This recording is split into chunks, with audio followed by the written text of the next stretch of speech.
Hello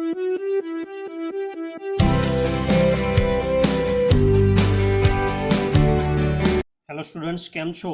ધોરણ 12 chemistry વિષય વિદ્યાર્થીઓ, આજે લઈશું એમસીક્યુની પ્રેક્ટિસ. ઘણા સ્ટુડન્ટ્સને એમસીક્યુમાં તકલીફ પડતી હોય છે અને આપણી પેપર પદ્ધતિ પ્રમાણે એમસીક્યુ ખૂબ જ અગત્યના હોય છે. એમસીક્યુમાં તમે જેટલા મેક્સિમમ માર્ક્સ કવર કરશો, તમારું એટલું જ ટોટલ સારું બની જશે. એમસીક્યુને કઈ રીતે સોલ્વ કરવા, કઈ રીતે યાદ રાખવા અને બોર્ડમાં પણ કઈ રીતે એમસીક્યુ આપણે પૂછાય છે, એની સંપૂર્ણ માહિતીને ધ્યાનમાં રાખી વિદ્યાર્થીઓ આજનો આ લેક્ચર તમારી માટે ખૂબ જ મહેનતપૂર્વક બનાવેલો છે. દરેક એમસીક્યુ જાતે તૈયાર કરીને લખીને તમને સમજાવવા પ્રયત્ન કરેલો છે. શરૂ કરે વિદ્યાર્થીઓ. પહેલો એમસીક્યુ લઈશું આજે. પ્રકરણ 1, ઘન અવસ્થામાંથી સીના બારની રચનામાં અક્ષીય ખૂણા આલ્ફા, બીટા અને ગામા અનુક્રમે ખાલી જગ્યા છે. તો વિદ્યાર્થીઓ, એક કોષ્ટક રજૂ કરું છું તમારી સામે. આ કોષ્ટકને ખાસ તૈયાર કરી દેવું. એમાંથી અવારનવાર એમસીક્યુ પૂછાતા જ હોય છે. ખૂણાના માપ યાદ રાખો, બાજુના માપ યાદ રાખો, જે ધારની લંબાઈ પણ કહેવાય, અને ઉદાહરણ કઈ સ્ફટિક પ્રણાલીમાં પૂછાય તે કોષ્ટક દ્વારા તમે સમજી શકો છો. તો એને યાદ રાખીને તૈયાર કરીને તમે આને લગતા કોઈ પણ એમસીક્યુ પૂછાય તો સોલ્વ કરી શકો છો. તો અત્યારે જોશો તો સીના બારમાં આલ્ફા, બીટા અને ગામા એ ત્રણેય ખૂણાના માપ અલગ અલગ છે, નોટ ઇક્વલ ટુ 90 છે. તો એવો ઓપ્શન છે આપણી પાસે C, not equal to 90, not equal to beta પણ 90 અને gamma also not equal to 90. તો વિદ્યાર્થીઓ, સીના બાર માટે ત્રણેય ખૂણા અલગ અલગ હોય છે, 90 નથી હોતા. તો સી જવાબ એ સાચો છે. ફલક કેન્દ્રિત કોષમાં કુલ લેટિસ બિંદુ પૂછેલા છે. વિદ્યાર્થીઓ, લેટિસ બિંદુનું અંદર ત્રિપરમાણીય રચનામાં માહિતી આપેલી છે કે એમાં કુલ લેટિસ પરમાણુ, લેટિસ બિંદુની સંખ્યા 14 જોવા મળે છે. તો આ એક ત્રિપરમાણીય રચના દ્વારા સમજાવી શકાય છે એફસીસી રચના માટે. સાદા ઘનમાં કુલ કદ ખાલી જગ્યા જોવા કુલ કદ, જો આ શબ્દ બહુ અગત્યનો છે, કારણ કે એક પરમાણુનું કદ છે એ 2r એક બાજુનું, પરંતુ આપણી પાસે છે લંબાઈ ગુણ્યા પહોળાઈ ગુણ્યા ઊંચાઈ, એટલે એ ક્યુબ થશે. અને આ 2r નો જો ક્યુબ કરશો, બરાબર છે, તો એકદમ સિમ્પલ ગણતરી છે. 2r નો ક્યુબ કરો એટલે 2 નો ઘન 8 થાય અને r ને ક્યુબ સ્વરૂપે આ રીતે લખી શકાય. તો ત્રીજો જે એમસીક્યુ છે એનો જવાબ આવશે વિદ્યાર્થીઓ 8r ક્યુબ.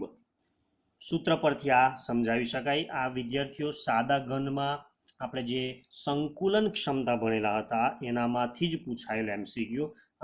એમાં ત્રણેય સંકુલન ક્ષમતા તૈયાર કરી દેજો, સાદા ઘન માટે, બીસીસી રચના માટે અને સીસીપી રચના, એચસીપી રચના, કારણ કે એમાંથી અવારનવાર એમસીક્યુ અને થિયરી બંને ઇમ્પોર્ટન્ટ છે.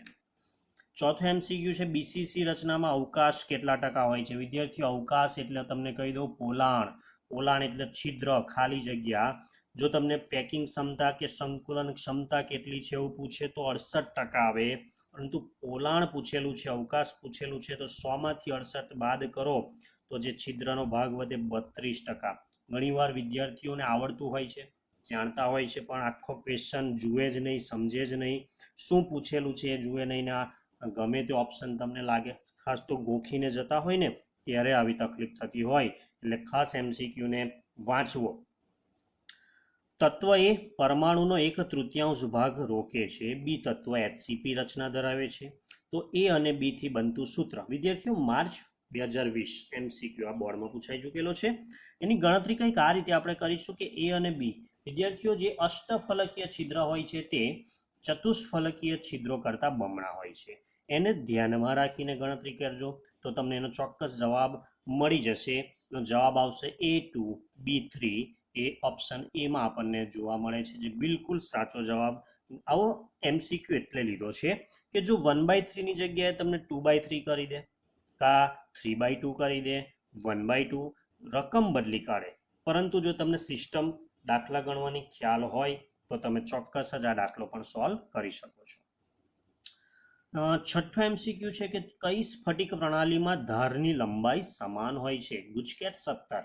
વિદ્યાર્થીઓ, ધારની લંબાઈ એટલે કે A બરાબર B બરાબર C. એ આપણે હમણાં પહેલો જે એમસીક્યુમાં મેં તમને જે કોષ્ટકની વાત કરી હતી એમાં એક ઓપ્શન તમે જોશો તો મર્ક્યુરી સલ્ફાઇડ HGS આ એક એવું ઉદાહરણ છે જેની સ્ફટિક પ્રણાલીમાં A બરાબર B બરાબર C થાય છે. ઉદાહરણ સાથે એને યાદ રાખવું જરૂરી છે, એની શોર્ટકટ છે, બરાબર છે, એ પણ તમને સમજાવી દઈશ. લિથિયમ એ BCC રચના ધરાવે છે. અંતઃકેન્દ્રિત, ધારની લંબાઈ 351 પિકોમીટર હોય તો ત્રિજ્યા. આવા દાખલા પણ વિદ્યાર્થીઓ એક માર્કમાં જ પૂછાય છે. આ ઓલરેડી CBSE અને AIEEE નામની એન્ટ્રન્સ એક્ઝામમાં 1 માર્ક્સમાં આવી ચૂકેલા છે. આપણી એક્ઝામમાં પણ 1 માર્કમાં, કારણ કે એક જ સૂત્ર મૂકવાનું, કિંમત મૂકવાની. એની ગણતરી કંઈક આ રીતે છે વિદ્યાર્થીઓ, જુઓ. સૂત્ર મૂકો, કિંમત ખાલી એમાં ધારની લંબાઈની મૂકશો, ગણતરી કરશો એટલે જવાબ તમારો 152 પિકોમીટર જો આવે તો બિલકુલ બરાબર છે. સાદા કેલ્ક્યુલેટરમાં ગણતરી કરી લેવી જેથી તમને ચોક્કસ ખ્યાલ આવી જશે. FCC રચના માટે ધારની લંબાઈ આપણને આપેલી છે 508 પિકોમીટર. જો ધન આયનની ત્રિજ્યા 110 પિકોમીટર હોય તો ઋણ આયનની ત્રિજ્યા. વિદ્યાર્થીઓ આમાં એક્સ્ટ્રા શું આપેલું હતું તો કે ધન આયનની ત્રિજ્યા ઉમેરી દીધી છે. તો ઋણ આયનની શોધવા કીધી છે, તો એના માટે પણ સૂત્ર છે આપણી પાસે FCC રચના માટે. આ પણ વિદ્યાર્થીઓ સૂત્ર જ્યાં સુધી તમને નહીં આવડે તો તકલીફ રહેવાની જ, એટલે કહું છું કે સૂત્ર પર હું બહુ જ વધારે ભાર આપું છું. એટલે જ આપણે સ્પેશિયલ એના 2 વિડીયો પણ રજૂ કરી દીધા છે, દ્રાવણો ચેપ્ટર માટે અને વિદ્યુત રસાયણ અને રાસાયણિક ગતિકી માટે. તમે આપણા પ્લેલિસ્ટમાં અથવા તો પ્રીવિયસ વિડીયો ચેક કરશો તો તમને આ બધા સૂત્રોનું લિસ્ટ સમજાવતો વિડીયો મળી જશે. તો આ રીતે ગણતરી કરશો તો વિદ્યાર્થીઓ FCC રચના માટે ઋણ આયનની ત્રિજ્યા તમને 144 પિકોમીટર જવાબ આવવો જોઈએ. ખાલી સૂત્ર જ મહત્વનું છે, ગણતરીને દરેક વસ્તુ સહેલી છે. 8 MCQ વિદ્યાર્થીઓ પૂરા થાય છે. આગળ વધતા જઈશું આપણે. 9મો MCQ આપણે રજૂ કરીએ કે જે 2016 ઓક્ટોબર બોર્ડ એક્ઝામમાં આવી ચૂકેલો છે. આયનીય ઘન રચનામાં ફ્રેન્કલ ક્ષતિ માટે શું સાચું છે ચેક કરીએ. આયનોનો વીજભાર તો ફ્રેન્કલમાં અને શોર્ટકીમાં સરખો જ હોય, સવર્ગાંક પણ, પરંતુ બી ઓપ્શન ધન આયન અને ઋણ આયનના કદમાં મોટો તફાવત આ એક ફ્રેન્કલ ક્ષતિમાં ખાસ અલગ દર્શાવતું કારણ છે જે શોર્ટકી ક્ષતિથી જુદું પડે છે. તો બી જવાબ સાચો પડશે. ધાત્વીય હેલાઇડના સ્ફટિકમાં દેખાતો રંગ એ શેના આધારે હોય છે? નીટની એક્ઝામમાં આવી ગયો છે. F કેન્દ્ર સાચો જવાબ છે. કેમ તો કે કોઈ પણ ધાતુને જ્યારે સળગાવીએ આપણે જ્યોત કસોટી તો એ જે રંગ ઉત્પન્ન કરે છે F કેન્દ્રની રચનાને આધીન હોય છે. દાખલા તરીકે પોટેશિયમ જાંબલી રંગ, સોડિયમ પીળા રંગ અને લિથિયમ ગુલાબી રંગની જ્યોત તમને આપે છે. એ આપણે આગળ બુકમાં અભ્યાસ કરી ચૂકેલા છે. ક્વાર્ટઝ એ કયા પ્રકારનો ઘન છે? તો આ એક કોષ્ટક જોઈ લો. આ કોષ્ટક પણ એટલું જ મહત્વનું MCQ માટે ખાસ. ધાત્વીય સહસંયોજક આયનીય અને આણ્વીય. વિદ્યાર્થીઓ ક્વાર્ટઝમાં કાર્બનનું સંયોજન છે અને કાર્બન આપણે જાણીએ છીએ કે એ મોટે ભાગે સહસંયોજક સંયોજનોમાં ભાગ લે છે. તો સાચો જવાબ આવશે સહસંયોજક. CCP ક્યુબિક ક્લોઝપેક રચનામાં ધાતુનો સવર્ગાંક ખાલી જગ્યા છે. વિદ્યાર્થીઓ સવર્ગાંક એટલે કોઈક એક પરમાણુ અન્ય કેટલા પરમાણુ સાથે જોડાય છે તો એની 3 ડાયમેન્શનલ આકૃતિ રજૂ કરે છે. 3 ડાયમેન્શનલ રચનામાં એક પરમાણુ અન્ય 12 પરમાણુ સાથે જોડાય તો વિદ્યાર્થીઓ 12 સાચો જવાબ આવશે. કયા ઘટક કણમાં કણો વચ્ચે વિક્ષેપન બળને લંડન બળ પર કહેવામાં આવે છે? આ 11મા ધોરણનો એક ટોપિક આપણે ભણીને આવેલા છે, માર્ચ 2019માં MCQમાં આવી ગયું છે. તો એમાં કાર્બન ડાયોક્સાઇડ જવાબ સાચો છે. હું તમને આ જે ઇમેજ બતાવું છું એનો અભ્યાસ કરો, એમાં તમને અન્ય ઉદાહરણોના પણ આન્સર મળી જશે. સાચા ખોટા વિધાન. વિદ્યાર્થીઓ આવા પણ MCQ આવતા હોય છે જે કન્ફ્યુઝ કરે છે, આવડે પણ કન્ફ્યુઝ થઈ જવાય. તો એની પણ પ્રેક્ટિસ કરીએ કે CCP રચનામાં એ એટલે કે ધારની લંબાઈ 2√2 અને BCC રચના એટલે કે અંતઃકેન્દ્રિતમાં ધારની લંબાઈ 2r/√3. તો જે તમે સંકુલન ક્ષમતા થિયરીની જે મેં હમણાં જ વાત કરી એમાં આ એક મુદ્દો તમને જોવા મળશે. ધારની લંબાઈ 2√2 છે જ, ઇટ મીન્સ કે આ સાચું વાક્ય છે. પરંતુ BCC રચનામાં એ બરાબર 2, અહીંયા જે √3 છેદમાં છે અહીંયા 2ની જગ્યાએ સ્ટુડન્ટ્સ ધ્યાન આપો 4 આવે. એ સૂત્ર છે ધારની લંબાઈનું. તો 4/√3r, તો અહીંયા આ વિધાન આપણા માટે ખોટું સાબિત થશે. બીજું તો એવો એક ઓપ્શન જે છે તે ઓપ્શન એ તમે જો ધ્યાનથી જોશો તો ટ્રુ ફોલ્સ. પહેલું વાક્ય ટ્રુ એટલે સાચું છે, બીજું વાક્ય ફોલ્સ એટલે ખોટું છે. 15મું પણ એના જેવું જ આપણે લીધેલું છે, ટ્રુ ફોલ્સ. પહેલું વાક્ય છે ઓક્સિજન એ અણુચુંબકીય ગુણધર્મ ધરાવે છે, બિલકુલ સાચું છે, એનો ગુણધર્મ છે અણુચુંબકત્વ. MnO એ પ્રતિલોહચુંબકીય ગુણધર્મ ધરાવે છે, એ પણ સાચું છે વિદ્યાર્થીઓ, કારણ કે MnOનો સ્વભાવ પ્રતિલોહચુંબક, એન્ટી ફેરી મેગ્નેટિઝમ. ક્રોમિયમ ડાયોક્સાઇડ એ ફેરી મેગ્નેટિક, તો અહીંયા ડાઉટ છે કારણ કે આ સાચું નથી. તમે મેગ્નેટિક પ્રોપર્ટીમાં જોઈ લેજો કે ક્રોમિયમ ડાયોક્સાઇડ એ ફેરી મેગ્નેટિક ગુણધર્મ ધરાવતો નથી. માટે ત્રીજું વાક્ય ખોટું છે, તો એક એવો ઓપ્શન જોવા મળશે સી, ટ્રુ, ટ્રુ, ફોલ્સ. તો વિદ્યાર્થીઓ આવા અમુક વાર તમને MCQમાં પણ આવી જાય તો ગભરાશો નહીં, સમજીને એનો આન્સર આપી દેવો. વિદ્યાર્થીઓ MCQને સહેલા બનાવવા હશે તો એની મેક્સિમમ પ્રેક્ટિસ કરવી પડશે. જેટલી પ્રેક્ટિસ તમે કરશો, જેટલા વધારે MCQ રીડ કરશો, સમજશો કેવી રીતે બોર્ડની એક્ઝામમાં પૂછાય છે, એ બધી જ પ્રેક્ટિસ તમને MCQ સહેલા બનાવી આપશે. અને ડેઇલી મિનિમમ 1 કલાક, સાંભળજો, મિનિમમ 1 કલાક ડેઇલી કોઈ એક સબ્જેક્ટના MCQ વાંચવાની પ્રેક્ટિસ કરો. મેક્સિમમ વધુમાં વધુ 2 થી 3 કલાકનો સેશન પણ અત્યારે રાખી શકો છો ખાલી MCQ માટે, કે એના જેટલા બને એટલા બુકમાંથી MCQ શોધો, કોઈ રેફરન્સ બુકમાંથી શોધો, બોર્ડના પાછલા પ્રશ્નપત્રના MCQ શોધો, અન્ય સ્કૂલમાં લેવાયેલી એક્ઝામના MCQ સોલ્વ કરો. આ બધું જે છે તે તમારા નોલેજમાં ધરખમ વધારો કરશે અને MCQનો જો ડર હશે તો એ દૂર કરી આપશે. અને ચોક્કસ તમારી એક્ઝામમાં તમને એ MCQ પૂછાઈ જાય તો આવડે જ, એ પણ તમે સમજી શકો છો. તો MCQની મેક્સિમમ પ્રેક્ટિસ કરતા રહેજો. સ્ટુડન્ટ્સ, હું તમને જે MCQ લઉં છું એ સેમ્પલ MCQ છે, કે એવા એક ટાઈપના MCQ તમે પછી અંદરથી બુકમાંથી એક્સ્ટ્રા શોધીને કરો તો મેક્સિમમ તમે કવર કરી લેશો.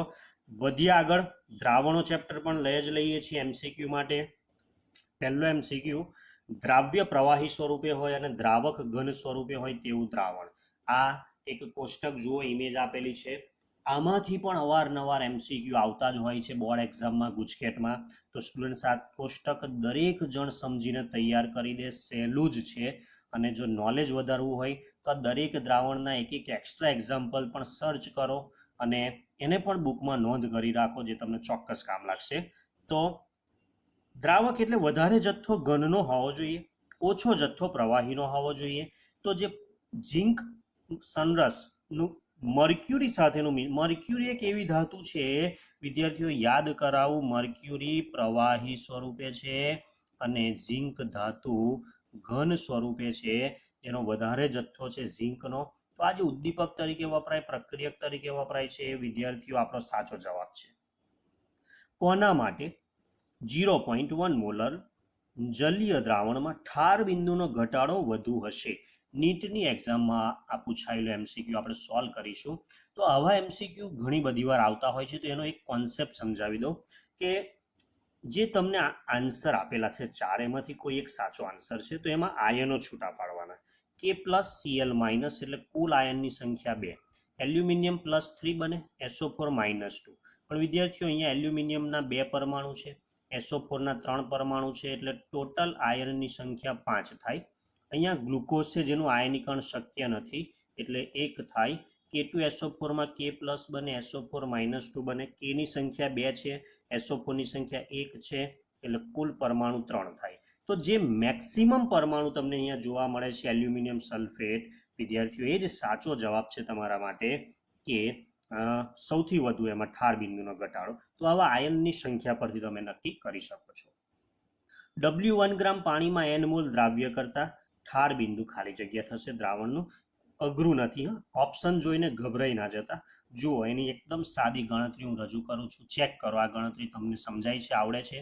મોલના સૂત્રને કન્વર્ટ કરી દીધું છે, મોલ બરાબર વજનના છેદમાં આણ્વીય દળ, અને ઠાર બિંદુ છે એટલે વિદ્યાર્થીઓ 0 ડિગ્રી સેલ્સિયસ અથવા તો 273 માઇનસ કરીએ છીએ તો તમને ફાઇનલ જવાબ ડી ઓપ્શન જે આપેલો છે તે મળી જશે. તો આને ટ્વિસ્ટ કરેલો કહેવાય. બરાબર, અમુક વાર આપણે ટ્વિસ્ટ MCQ થી પ્રેક્ટિસ નથી કરતા, બરાબર છે. આવા સૂત્ર પહેલી વાર જોઈએ ને એટલે બહુ અઘરા લાગે, એકચ્યુઅલી અઘરા નથી. આ તમે જે ભણીને આવેલા છો એ ટાઈપના જ છે, પણ એકવાર જો આવા સોલ્વ કરી દો તો ચોક્કસ તમને સહેલા લાગે. 0.1 મોલર યુરિયા આપેલું છે. યુરિયાનું અહીંયા હું સૂત્ર લખી દઉં છું, NH2CO યુરિયાનું ઉત્કલન બિંદુનું ઉન્નયન કોની સાથે સમાન હશે? યુરિયાનું દ્રાવણમાં વિદ્યાર્થીઓ આયનની સંખ્યા 1, કારણ કે એમાં પ્લસ માઇનસ નથી. K+Cl- આયનની સંખ્યા 2. ગ્લુકોઝમાં હમણાં ચેક કરેલું 1. NaCl માં Na+Cl- 2 અને તમામ. તો 1 અને 1 જોઈ લો, તરત જ જવાબ પકડાઈ ગયો છે કે 0.1 મોલર, બંનેની સાંદ્રતા સમાન, બંનેના આયનોની સંખ્યા સમાન, તો સીધી વાત છે કે એનું ઉત્કલન બિંદુ ઉન્નયન સમાન, તો જવાબ આવશે બી. આ રીતે સમજો, બિલકુલ સહેલું લાગશે. જો 10⁵ કિલોગ્રામ દ્રાવણમાં 25 ગ્રામ Na2SO4 ઓગાળીએ તો સાંદ્રતા વિદ્યાર્થીઓ ઘણી બધી રીતે શોધાય. મોલારિટી, મોલન્સ, W/W, V/V, ppm, ફોર્માલિટી. તો અત્યારે ઓપ્શનમાં જ કીધું છે ppm, એટલે કે પાર્ટ્સ પર મિલિયનમાં આપણે શોધવું હોય તો જુઓ, હું સૂત્ર રજૂ કરું છું તમારી સામે. ppm બરાબર કિલોગ્રામમાં આપેલું છે, બરાબર, કિલોગ્રામમાંથી ગ્રામમાં ફેરવી શકો છો. ગ્રામમાં આ બંને લઈને તમે ગણતરી કરશો તો પણ જવાબ તમારો આવવાનો જ છે. ગણતરી એકવાર ચેક કરી લેજો કે 25 ppm આવે છે કે નહીં. 1 મોલર જલીય દ્રાવણમાં દ્રાવ્યના મોલન્સ ખાલી જગ્યા છે. વિદ્યાર્થીઓ, આ મારી દ્રષ્ટિએ બહુ મહત્વનો, ભલે એક્ઝામમાં પૂછાય ના પૂછાય પણ સમજવા જેવો MCQ. ઓલરેડી ગુજકેટ 15 અને નીટ 2016 બે વાર તો એક એન્ટ્રન્સ એક્ઝામમાં આવી જ ચૂકેલો છે. 1 મોલલ એટલે મોલ, એટલે કે દ્રાવ્યના મોલ તમને એક રકમમાં આપેલા છે N2. દ્રાવકના મોલ કોઈ જ જગ્યાએ નથી, તો આપણે મોલાલિટીની વ્યાખ્યા એવું કહે છે કે 1 મોલ જેટલા આણ્વીય દળ ધરાવતા પદાર્થને 1000 ગ્રામ, બરાબર છે, તો 1000 પાણીનું આણ્વીય દળ 18, તો 55.5, એટલે કે આ મળી ગયા તમને N1 દ્રાવક પાણીના મોલ. N1 અને N2 હોય પછી તમને કોઈ રોકી ના શકે મોલન્સ શોધતા. તમને દ્રાવ્ય શબ્દ વાપરો છે તો X2 બરાબર N2/N1+N2, બરાબર છે, તો N2 બરાબર 1, N1+N2 સરવાળો કરી લો અને એકવાર આ કેલ્ક્યુલેટ કરી લો કે શું 0.0177 જવાબ બી ઓપ્શનમાં તમને મળે છે કે કેમ, ચેક કરી લેજો. વિદ્યાર્થીઓ, કોઈક વાર આવું ચાલુમાં જો લખવામાં મિસ્ટેક હોય તો જરા સમજી લેજો, કારણ કે રનિંગમાં હું તમને સમજાવતો હોઉં, ખ્યાલ તમને આવવો જરૂરી છે. તો 6 MCQ પૂરા થાય છે સ્ટુડન્ટ્સ ચેપ્ટર 2 દ્રાવણોના. હજુ આગળ વધીશું, આપણે થોડા MCQની પ્રેક્ટિસ કરીશું. 7મો MCQ તમારા માટે લઈને આવું છું. 30% W/W NaOHના દ્રાવણમાં મોલાલિટી શોધીને બતાવવાની છે. માર્ચ 2020માં ઓલરેડી આવી ગયેલો આ MCQ છે. 30% W/W નો મતલબ સરસ સમજાવી આપું. 30% એટલે 30 ગ્રામ દ્રાવ્ય NaOH અને સ્ટુડન્ટ 70 ગ્રામ, 100માંથી 30 જાય તો વધે 70 ગ્રામ દ્રાવક, એટલે પાણી લઈ લો તો પણ ચાલે. તો આ 30 ગ્રામ W2, 70 ગ્રામ W1, આણ્વીય દળ NaOH નું 40 ગ્રામ અને મોલાલિટીનું સૂત્ર આપણે ભણીને આવે છે. સાદુરૂપ આપો, ગણતરી કરો, શું 10.71, જવાબ ડી. ચોક્કસ દરેક સ્ટુડન્ટ ટ્રાય કરો. ડાયરેક્ટ હું જવાબ બોલું તો એ માની નહીં લેવો, ગણતરી કરો, જવાબ લાવી બતાવો. 8મો MCQ આદર્શ દ્રાવણ માટે શૂન્ય નથી. તો વિદ્યાર્થીઓ, આદર્શ દ્રાવણ માટે યાદ કરાવી દઉં કે એન્ટ્રોપીનો ફેરફાર શૂન્ય નથી, બાકી એન્થાલ્પી અને કદનો ફેરફાર શૂન્ય થઈ જાય છે. તો સાચો જવાબ અહીંયા આવશે ડી. મોલર ઉન્નયન અચળાંકનો એકમ જણાવો. મોલર ઉન્નયન અચળાંક. વિદ્યાર્થીઓ, આ અચળાંકને હું સંજ્ઞા સ્વરૂપે લખું તો KB, અથવા તો અવનયન અચળાંક પણ લખી દઉં છું KF, કારણ કે બંનેનો એકમ તો સરખો જ છે, કેલ્વિન કિલોગ્રામ પ્રતિ મોલ. આ છે સહેલો MCQ, પણ જ્યારે કોઈક વાર વધારે ઓપ્શન આવી જતા હોય ને ત્યારે ગૂંચવાઈ જવાય. પ્રતિ મોલ છે એટલે આ ઓપ્શનમાં ઉતાવળથી ટીક નહીં કરી દેવી. તો કેલ્વિન કિલોગ્રામ પ્રતિ મોલ, બી જવાબ આપણા માટે અહીંયા બિલકુલ સાચો ઠરે છે. રાઉલ્ટના નિયમનું સૂત્ર P ટોટલ બરાબર P10 વત્તા P20 minus P10 into X2. આપણે ગોખી કાઢેલું હોય, આવડતું હોય એટલે OMRમાં તરત જ ઘૂંટી દઈએ, ટીક કરી દઈએ અને પછી આગળ વધી જઈએ. ઘેર આવીને પછી જોઈએ ઓપ્શન બી, સી, ડી કે P total P20 P10 minus, આ પણ સાચું છે. P P total is equal to P10 into X1 વત્તા P2, આ પણ સાચું છે. ઘરે આવીને પછી અફસોસ થાય એવું નહીં કરવાનું. એટલે અત્યારે જવાબ આપણો આવશે ડી ઓપ્શન, ABC 3 એવું. તો આ બે કામ થઈ ગયું આપણું. જુઓ, સૂત્ર પણ આવી ગયા, તૈયાર થઈ ગયા, ફેરવીને પણ તમને ખબર પડી ગઈ અને MCQ પણ આવડી ગયો. ફરી એકવાર લઈશું સાચા ખોટા વિધાન. 0.1 મોલર ગ્લુકોઝનું ઉત્કલન બિંદુ 0.1 મોલર KClના દ્રાવણ કરતાં ઓછું છે. વિદ્યાર્થીઓ, ગ્લુકોઝમાં આપણે અણુઓની સંખ્યા જોઈ હતી, છૂટા પડતા આયનોની સંખ્યા 1, કારણ કે એનું સૂત્ર C6H12O6 છે. 0.1 મોલર KClમાં છૂટા પડતા આયનો 2 છે, આમાં 1 છે. એટલે બિલકુલ સાચી વાત છે આ સૂત્રમાં કે ઉત્કલન બિંદુ ગ્લુકોઝનું એક પરમાણુ અણુઓની સંખ્યા હોવાથી ઓછું છે KCl કરતાં. ટ્રુ. ઓકે, એસિટોન અને CH2 દ્રાવણ બનાવી દીધું મિશ્રણ કરીને, કાર્બન ડાયસલ્ફાઇડ કહેવાય. એમાં મિશ્રણમાં delta V is greater than 0. It means કે એનું મૂલ્ય શૂન્ય નથી, ભલે વધારે ગમે તેટલું હોય, આપણે ખાલી એટલું સમજવાનું શૂન્ય નથી. ને બિલકુલ સાચું છે કે કદ એસિટોન અને CH2નું જ્યારે દ્રાવણ તૈયાર થાય છે વિદ્યાર્થીઓ, તો એ એઝિયોટ્રોપ દ્રાવણની મદદથી આ સમજાવી શકાય છે. એનો બુકમાં ટોપિક પણ તમે ભણીને આવેલા છો. તો બી જવાબ, બંને વાક્ય સાચા છે. ટ્રુ ટ્રુ, એનો બી જવાબ સાચો આપણે ઠેરવીશું. ઘન દ્રાવણમાં દ્રાવ્ય સ્વરૂપે વાયુ હોય તો દ્રાવણ કેવું બને? માર્ચ 2020ની એક્ઝામમાં તો ઘન દ્રાવણ ઇટ મીન્સ કે દ્રાવક ઓલરેડી ઘન છે. દ્રાવણમાં દ્રાવક ઘન હોય ને તો જ તમારું દ્રાવણ પણ ઘન બને. અને વાયુ સ્વરૂપે તમારો દ્રાવ્ય પકડવાનો છે. તો વિદ્યાર્થીઓ યાદ કરાવું, હાઇડ્રોજન એ દ્રાવ્ય છે, પેલેડિયમ ધાતુ એ ઘન દ્રાવક છે. પેલેડિયમ ધાતુ વિદ્યાર્થીઓ છિદ્રિષ્ટ હોય છે. પેલેડિયમ ધાતુ છિદ્રિષ્ટ હોય છે, આવી સોલિડ, અને એ છિદ્રોમાં હાઇડ્રોજન વાયુનું શોષણ થતું હોય છે થોડા પ્રમાણમાં. તો આવી રીતે જે બને છે એ ઉદ્દીપકમાં વપરાતો એક પદાર્થ છે. તો સાચો જવાબ આવશે ડી, પેલેડિયમ હાઇડ્રોજન. મહત્તમ ઉત્કલન એઝિયોટ્રોપ, હમણાં જ વાત કરીએ, મહત્તમ આવે, બીજો ન્યૂનતમ આવે. એના એક્ઝામ્પલ બુકમાંથી યાદ રાખો સમજીને. તો પાણી અને નાઇટ્રિક એસિડ એ મહત્તમ એઝિયોટ્રોપ ઉત્કલનનું ઉદાહરણ છે. નાઇટ્રિક એસિડનું સૂત્ર HNO3. તો સ્ટુડન્ટ્સ, આ 13 MCQ દ્રાવણો ચેપ્ટરના અહીંયા પૂરા થાય છે. દરેક MCQમાં તમને વિવિધતા ચોક્કસ જોવા મળી હશે. વિદ્યાર્થીઓ, દાખલાને લગતા MCQ એક માર્કમાં હજુ પૂછાઈ શકે. જે દાખલાનો આપણે આગળ વિડીયો બનાવેલો હતો સૂત્ર માટેનો, એમાં તમે ચોક્કસ જોઈ શકો છો, સમજી શકો છો. તો આશા રાખું છું કે આજનો આ વિડીયો તમને ગમ્યો હશે. ઘણી મહેનત કરી છે સ્ટુડન્ટ્સ તમારા માટે. વિડીયોને લાઈક ચોક્કસ કરજો. નવા સ્ટુડન્ટ્સ સબસ્ક્રાઈબ ખાસ કરીને આપણી ચેનલ ચોક્કસ કામ લાગશે. અને આવા જ નવા વિડીયો બરાબર છે આપણે તમારા માટે બનાવતા રહીશું. સરસ લાગે વિડીયો તો કોમેન્ટ પણ જરૂર કરજો. મળીશું વિદ્યાર્થીઓ નવા વિડીયોમાં. ત્યાં સુધી good bye, take care, thank you very much.